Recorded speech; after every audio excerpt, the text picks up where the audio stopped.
Well, hey, everybody, this is Heidi St. John. Welcome to the Off the Bench podcast. You guys know that I'm coming up on my speaking season. It's something I look forward to every single year. I missed it in COVID. What a mess. I still have PTSD from it. And one of my favorite places to speak is Teach Them Diligently. I've been working with David and Leslie Nunnery now for a very long time, and we've developed a friendship that has been both a blessing and an encouragement to me personally. Leslie's joining me on the show today. You guys are going to love this woman. We're going to encourage the socks right off of you. Stick around. I think you're going to be encouraged.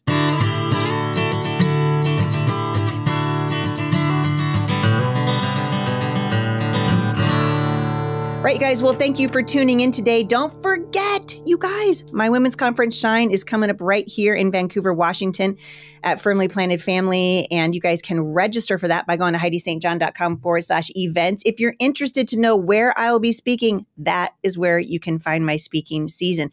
Speaking of that, I am so happy to have my friend Leslie Nunnery back on the show with me today. Leslie and I have been kicking around now for a long time. We've watched our babies grow up and get married and all the things.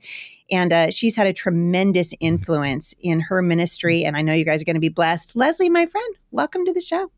Thank you so much. It is always good to be here. I love hanging out with you, whether it's digitally or in person. It's always fun. I know, and we absolutely are. We're gonna be doing the in-person thing here pretty quick. So I'm looking forward to seeing you. It's like getting a cup of coffee with a friend virtually is great, but doing it in person, even better. Nothing like it. No, it's true. So I want to, because we have a lot of new listeners to the show, and you've got a lot of experience, obviously, in homeschooling, and we're going to be talking a little bit more about your personal journey, how you started homeschooling in Happy Hour today. But for right now, give us the brief introduction to you and your husband and the ministry that you guys founded. Oh, sure. I'd love to. My husband, David, and I started a ministry called Teach Them Diligently, surprisingly, at the end of the first year of homeschooling for us. So we knew nothing about anything, made all the mistakes that would imply.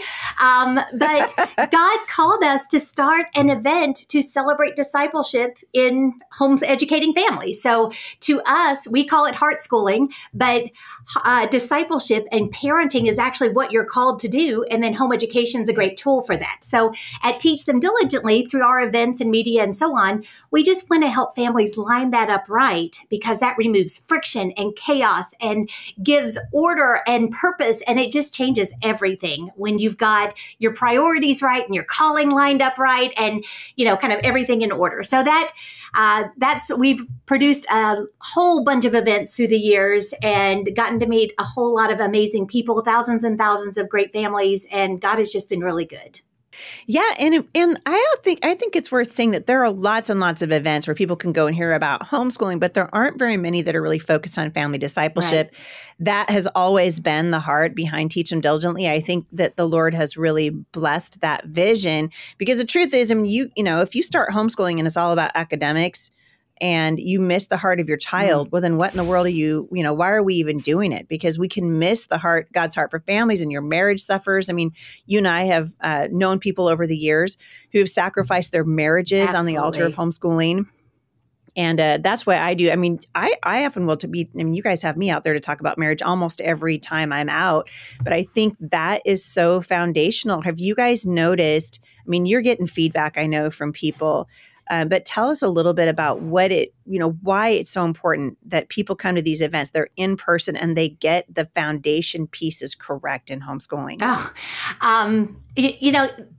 All through the year, we are, as Christians, and especially as discipleship-focused homeschooling Christians. So we are really, really investing in our family. So first of all, we're not even average in that way. We are really, really focused on what God has called us to do, and we're acting on it. So all year long, we are swimming upstream. We are going against the flow, and it is exhausting. And you've got this burden on your shoulders. And the amazing thing that happens when you come to a Teach Them Diligently event is that just kind of falls off as you look around and you see thousands of other people who are actually making the same decisions for their family that you are. The fellowship is so sweet, and the camaraderie, you feel like you've known everybody for years, even if you've just met them, because you have so much in common. So it's like a family reunion of people that you may not have even known before. It's really a unique dynamic, but it is a blessed time. And then once you're there, because we know that homeschooling impacts every area of your family, every area of your life, really, we offer speakers and workshops to deal with every area. Yeah. So, honestly, the educating part is kind of the easy part. That, you can get a lot of helps for that. But how that impacts your marriage, how that impacts your relationship with other people, how that impacts your purpose in life and how you fit into the grand scheme of things, all of those things are a little trickier. And so we want to make sure that we are really, really investing in the families who come and shoring up those foundations, as well as giving them the tools that they need to home educate excellently. Yeah. Because honestly, I mean, we've seen the sort of pendulum swing, and I've been talking about this a little bit on my podcast lately. Like we've been focusing really hard, like for the last decade for sure, as we're watching how the public schools are literally injuring our children. Yeah.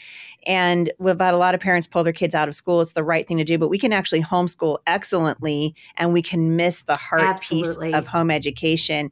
And you guys, I think, and one of the reasons I love working with you so much is that you really have a different view of homeschooling than a lot of other homeschool advocates out there. I was listening to some pro-life speakers the other day, and it was shocking to me to hear, like, you'd think that the homeschool or that the pro-life movement would be just walking in lockstep. But there are people that call themselves pro-life who believe that sometimes abortion is necessary. Or I would call, they would say, I think, I'm pro-life except for, rape, incest, the life of the mother, the kind of garbage like that. And so there's different views inside of the pro-life movement, just like there are different views inside of homeschooling. Mm-hmm. And you guys have a kind of different view than other people who might be in the same space. How do you guys think that you've set yourselves apart that way? When we started homeschooling many years ago, I forget how long it was. Every time I start to tell it, I should really have that written down. And when you guys, I have a homeschool mom calculator. I'm going to bring it with me. Oh, beautiful! I have a homeschool mom calculator, and I made it.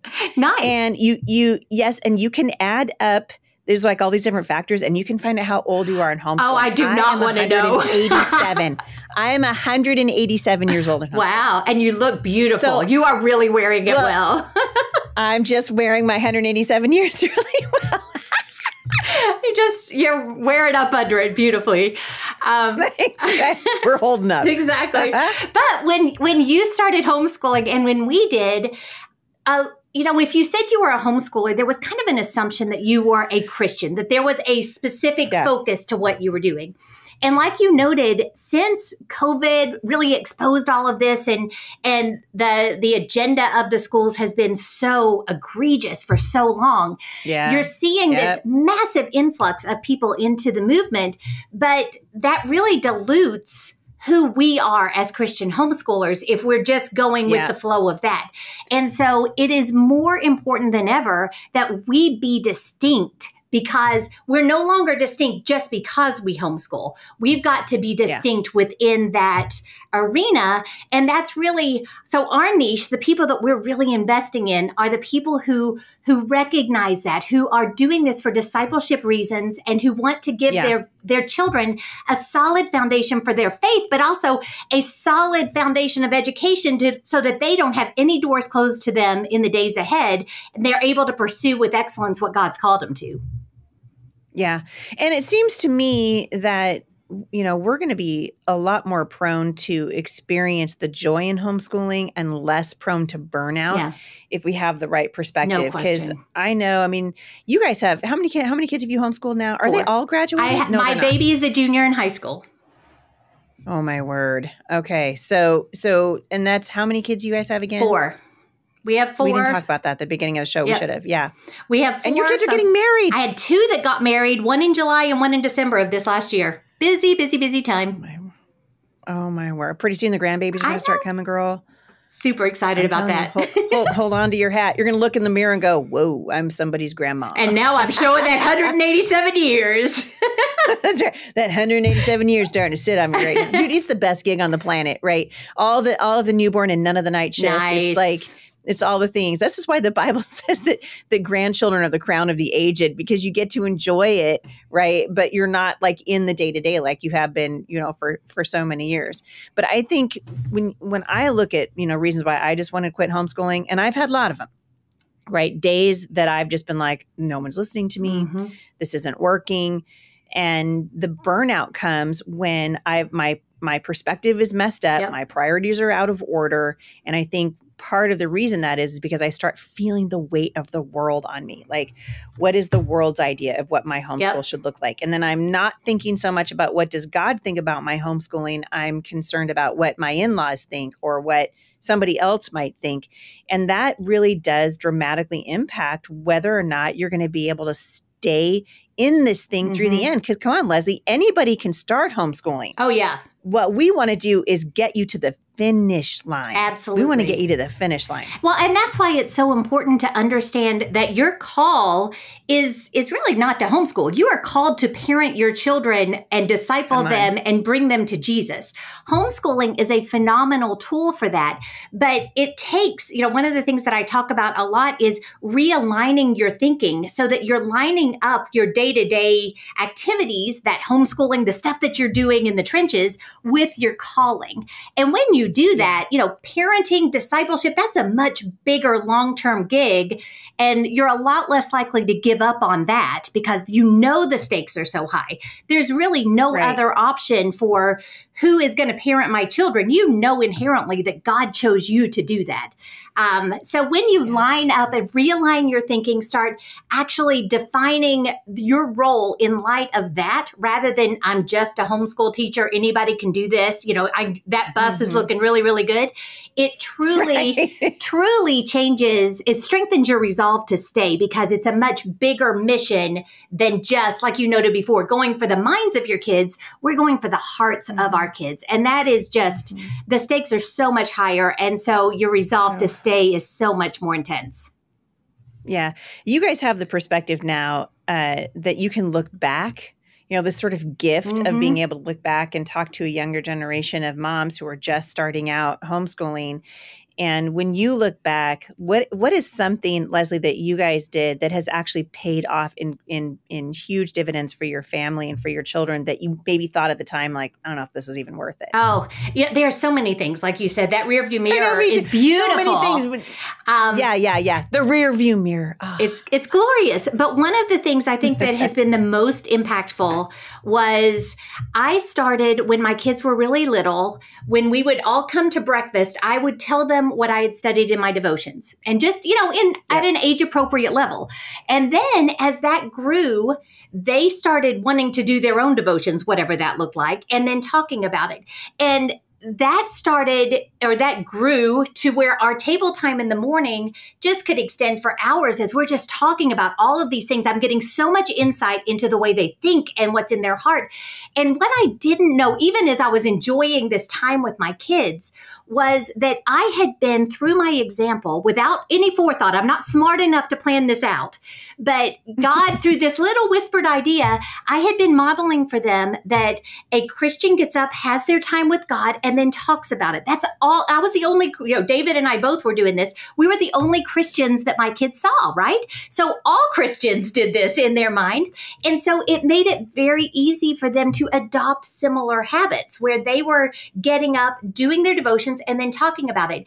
And now that they're adults, I really stand in awe of how comfortable they are talking about their faith because they practiced it all those years at the table, just having conversation. And, it was not all high church type conversation, I assure you. There was so much nonsense and so many giggles and so many silly things. But all of that really weaves the tapestry of really tight relationships and knowing each other really well.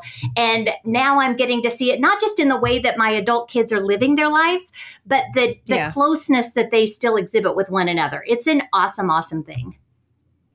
It really is. And I love that you said it's nothing that you put a lot of thought into. I think, have been saying for a million years, you guys have heard me say it on stages, even at your events, you can't pass on what you don't possess. We cannot give to our children what we don't have. And so if we're not walking in right relationship with the Lord, we can't give that to our children. And there's something so precious about the simplicity of just taking the time in the morning, because I mean, I think especially when I first started, I felt like, all right, here's my list of things, math and reading and spelling and writing and history and all the things I'm going to teach. And you feel like, or at least I did, that I was doing the devotional part, but I thought in the back of my head, I'm like, I should be doing math right now, right? And if we get to the end of the day and we didn't get to our math lesson, somehow I'm a failure. But the reality is, if I don't get to the end of my day, and if I've gotten to the end of my day and I haven't led my children to Jesus, that's where that's the blessing of discipling our children through home education, because we get to show them this is actually the most important thing. Because long after you've closed the last page on that math book and you're done, by the grace of God, teaching long division. Amen, amen. Amen, amen. Long after you're done with that, by the grace of the Lord, your kids are going to be walking with Jesus, and they're going to be calling you for crock pot recipes and bringing the kids over and asking you about the rash they found in the baby and all this stuff. And those things happen incrementally. And I think that's a really important lesson for homeschool families to know, especially if you're like in the middle of your journey or the beginning of your journey in home education. Like, it's the little things that you think aren't maybe making that big of a deal that end up being the big deal in the end. Absolutely. And that honestly, why part of realigning your thinking with your mission is also bringing in a new set of benchmarks to what makes a good day. So, it's very easy for us to allow our planner to be our master. And so if I haven't gotten through everything in my planner, it's a bad day. But when you realign your thinking and have this new set of benchmarks, to me, a good day is I know my child better than I did yesterday, or I saw growth. We took a detour because we were going for a heart issue and the Lord revealed it. I finally was able to get to the root of why this child is struggling so much. That's a good day. And I may not have gotten through anything in my planner, but I just had a really good heart schooling day. And so by actually physically lining stuff up, completely blowing up how we are gauging our days and putting the benchmarks that actually are missional and not just what we think that the world expects of us, it is a game changer for your peace of mind as a mom, your confidence in what you're doing, your contentment in your role where you are, and your frustration of just feeling like you're failing all the time, because all of a sudden you're actually not, because all those missional things that you were doing anyway, you're celebrating those little wins rather than focusing on the things that you missed on your planner. Yeah, it's true. And you're speaking really good wisdom to the moms and dads who are listening to this going, what should I focus on? You're saying focus on the heart. I love to tell parents, character is more important than curriculum. Every single day of the week and twice on Sunday, character is more important than curriculum. And if you don't believe me, go to any college campus right now, go to any government high school campus right now and watch what's happening, right? It is the heart of our children that we really want to get to. You guys are doing something really cool called Heart School. Tell me a little bit about it. So Heart School is really just back actually in 2020 when we had to shut all of our events down because the world went crazy. Speak about that. We're not the time that shall not be named. The time that shall not be mentioned. Exactly. Back then, we were pivoting and just praying that God would show us how to reach people going forward. And so we really started thinking of how do we quantify what Teach Them Diligently homeschooling is, what we're trying to encourage families with. And we came up with the term Heart School at that time because it really is the perfect intersection of biblical parenting and excellent home education. And so I've written a book about it. We have a masterclass. We're doing a lot of coaching. And we just had a small event this past weekend where we brought in couples and really just investing in small groups of couples at a time, walking through what are the marks of a heart schooler? What does it look like? How do you start lining your life up this way? And the relief of just having somebody say out loud stuff that you kind of think in your head, but you're like, no, it can't possibly be this easy. It really is it's not rocket science, but just like a lot of biblical principles, a lot of good things, every current of the world is going against you. So you second guess or you don't think it's worth it or whatever. And we just really, our message, our mission now is to just help families weed through all of that and focus on what they're actually called to do and doing it well, because that's how families are strengthened, and that's how legacies are actually born as we see our kids walk with the Lord as they launch out and start their own families. Yeah, it's really true. I'm curious what you see differences between the newer generation of homeschooling families and say your generation, my generation. I would consider myself, our oldest child is 32. I'd consider myself on the tail end of the pioneer kind of homeschoolers, right? You give Heidi St. John a little red wagon. Once the Lord got a hold of my heart and somebody showed me, just the basics of homeschooling, I was like, okay, we're going to figure this out. That was a long time ago. Mm-hmm. And there's a lot has happened in the homeschool movement. What kind of shifts have you seen that would sort of separate the coming up generation from, say, the one that's sort of just now going, okay, all of our kids are graduating? Yeah. I think one of the big issues is this glut of information, this glut of influencers. 100%, that's what I was going to say. It's harder. It is. They have more resources, and a lot of them are excellent. They're so good. Reading through it is really hard, but also finding your own way, actually focusing on your own family is really, really difficult when you find yourself chasing pretty pictures and wanting to look like everyone else. Influencers on Instagram, and which, by the way, those guys are like posting their A-reel, and they're like, look, we just went out and, I've already got a meal in the crock pot and I've already gotten the eggs from the chicken and we've studied the Constitution and my kids are reciting the first book of Psalms and all the things. And you're like, want to see how far my kid can spit a watermelon seed? It's a lot of pressure. It is. And the other thing that just grieves me is because I see a lot of moms falling prey to this, I see them also, they're shooting videos and they're doing all of this stuff, but they're never in the frame with their kids. And so I want to just really encourage families, forget about all of this. Get in the frame. Get right there. Do that live. Sit on the floor. Play the Legos. Have the frame. That's really good. Have the conversations. Make the messes. Spit the watermelon seeds with them. Come on. I'm about it. Spit the watermelon seed. You can beat up. I know you can. You know it. You know it, girl. St. John's can spit watermelon seeds better than anybody I know. But I think you hit the nail on the head, because I think it's almost like trying to take a drink from a fire hydrant, right? All of these things that are out there right now. When I started homeschooling, there was some question about whether or not a Becca would even sell to homeschoolers. You remember that? Oh, yeah. And so we were all like, well, I guess I could get a history book. And now it's like there's 700 history curriculums and 40 different math programs that you can look at. And everybody wants to tell you to teach your kid to read and all the things. And I'm just like, whoa, that's a lot. It really is a lot.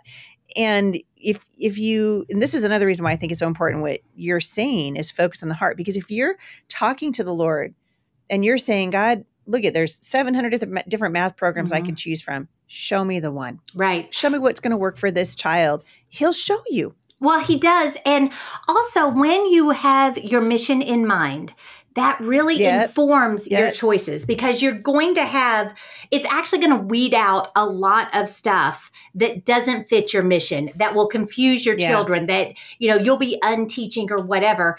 And so that just by focusing on your mission already makes things more simple.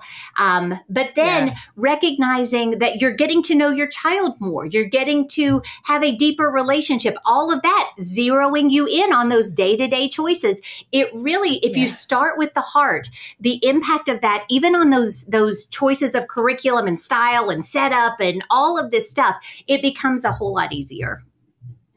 So talk to the mom or the dad that has like an 8-year-old right now. Let's say they've got an 8-year-old and a 10-year-old, and maybe mom's got a baby at the house, and they're trying to sort of get into a rhythm, but they've noticed that 8-year-old really copping an attitude, right? And I hear this all the time. Moms will say to me, "Oh, I could never homeschool my kids because they don't listen to me. Yeah. I cannot get my child to listen to me. How could I possibly, be expected to oversee their formal education when they won't stop bickering, when they're not listening to me?" What's your counsel? I'm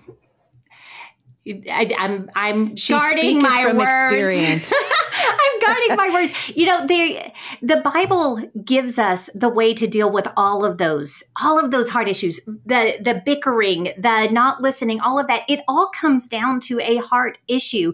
There is always something underlying it. There is pride, there is selfishness, there is insecurity, there is anxiety, you've provoked them to wrath. There's all of these different things at the heart of it. So I would say, first of all, that, and actually this is another thing I talk a lot about, is this time of allowing yourself to deschool, to actually focus on your mission, to just ditch all of the stuff that you've ever thought about school looking like, to actually get down to the heart of, first of all, I have to have a relationship with my child that will give me the platform to teach them. So you're going to sit and read together. You're going to actually spend some beautiful time. Make cookies together. Go on a walk. Learn naturally. Yeah. Just absolutely get to where you enjoy your child, and then help them to start to understand their role within the family too. You know, I told my kids 1,000 times as they were growing up, God created your sister to be your best friend forever. I know you guys have some friction right now. I know she drives you nuts, but God put her here because he knew that you needed that friend. And it's such a gift. And so as we start to position for our kids this gift of family and how God's plan for us is so much better than our own selfishness or our own view of things, it really starts to change things. So focusing on relationships, helping our kids understand their place in the middle of those relationships goes so far towards giving you the platform to not only reach their heart more deeply, but also reach their mind with a lot of academic stuff. So good. Tell me if you can relate to this. So many years, I mean, over homeschooling, you know, I've been doing this like you have a really long time. As I mentioned, 187 years old. There were seasons that I just was burned out. Tired. Sometimes it was a rough pregnancy. Sometimes it was a financial setback that just made me question whether or not I should be working, or if, you know, something else should be happening. And in those moments, there were weeks, sometimes even months, where I just felt like this isn't working. Yeah. You know, my kids are going to have gaps in their education, or which, by the way, they are. Yes, they are, and it's okay because the Lord fills in those gaps. But when you look back at all the years that you had, you know, when your kids were at home, and Rachel Carman was just on the show with me the other day, and we were talking about the empty nest, because that's stinking difficult. I mean, when your kids start leaving your home, it's hard to touch the emotion and how that feels especially for a homeschool mom, I think, when your kids start leaving. But talk to the mom right now who's just like, you know what, I've been doing this now for 2 years, and Leslie, I don't get it. Yeah. I don't understand what you're saying so amazing, because it doesn't feel amazing to me. I don't feel like I'm any closer to my child. In fact, I feel tired. I'm kind of worn out. Sometimes I'm even angry. You know, we've been through seasons like that. What kind of encouragement can you give to that mom? Because for happy hour, we're going to come back. We're going to talk about homeschooling through high school, because I know you can speak to this, and I want parents to understand why homeschooling through high school is so awesome. Don't put your kids into school for high school, for goodness sake. But talk to the mom who is discouraged, and she's like, listen, Leslie, I'm glad it's working for you. Yeah. Yeah. Glad that you look back but I don't have that. And what kind of encouragement can you give her? Well, first of all, that you are not alone. There is not a single homeschool mom among us who has not been there. No matter what her Instagram looks like. No, I love my kids, but there were definitely days where the likability factor was a little low.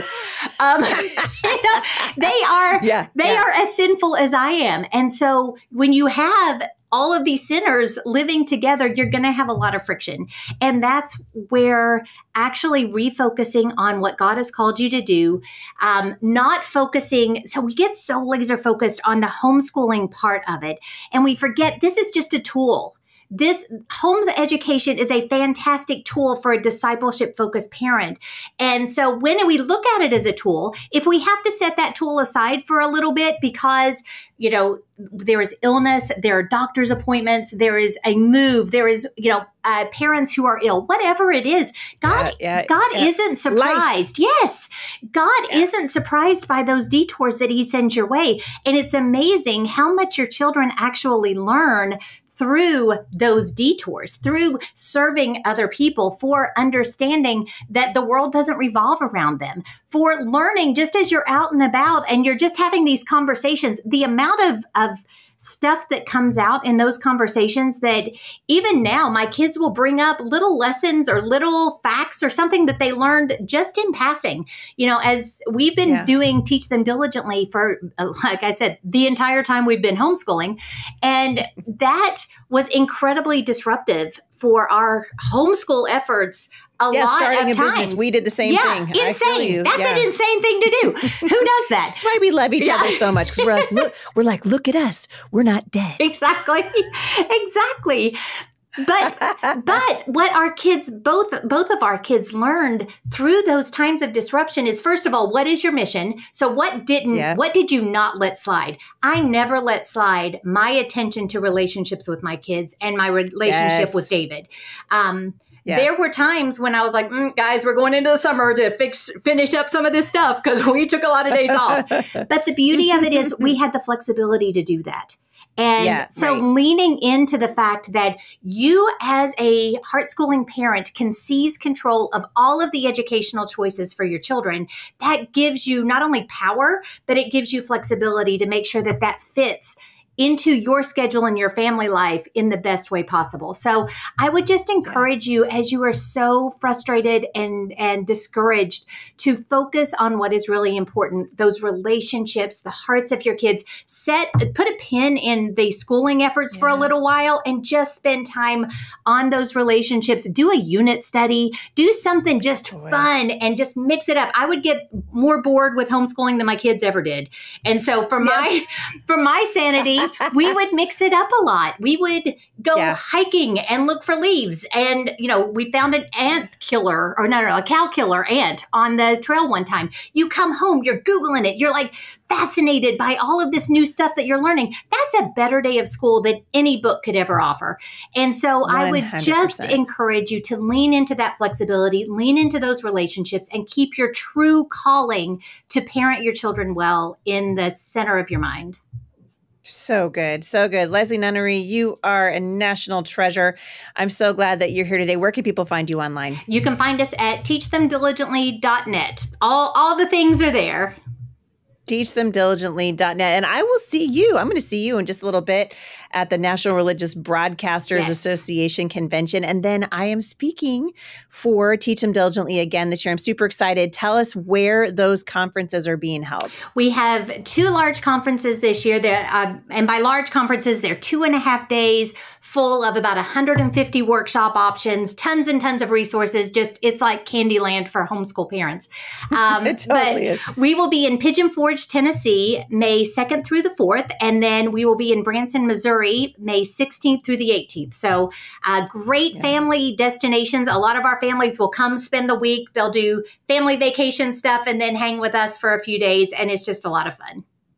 And you've got Dr. Ben Carson coming this year. He'll be at both. Is he going to be in both of them? He will. Okay. He will be there. Stephen Kendrick, who the Kendrick brothers have a new movie coming out. He'll be there. There are a ton of really awesome speakers. The best speakers in Christian homeschooling are speaking at Teach Them Diligently. So you want to come see them.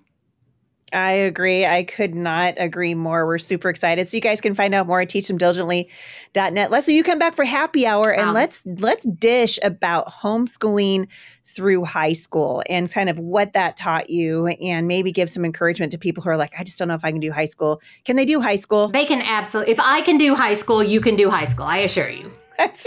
That's exactly right. That's what I love about you. All right, you guys, I hope you've had a really encouraging time listening to Leslie Nunnery. You guys can find out more, and I hope that you will, by going to teachthemdiligently.net. As I said before, I will be there at both events this year. Really looking forward to it. Coming out, say hello, love to hug your neck and hear what God's doing in your life. We need each other, you guys. Show up to these events. It's really, really important. Thank you so much for listening. If you are subscribed to the Heidi St. John podcast, stick around for happy hour. Leslie is going to be talking with me about homeschooling through high school, some things we've learned, some things we maybe wouldn't do again, and some things that helped us go the distance. If that's you, hop on over to happy hour. You can subscribe by going to Spotify. Thanks for listening, you guys. I'll see you right back here again at the intersection of faith and culture.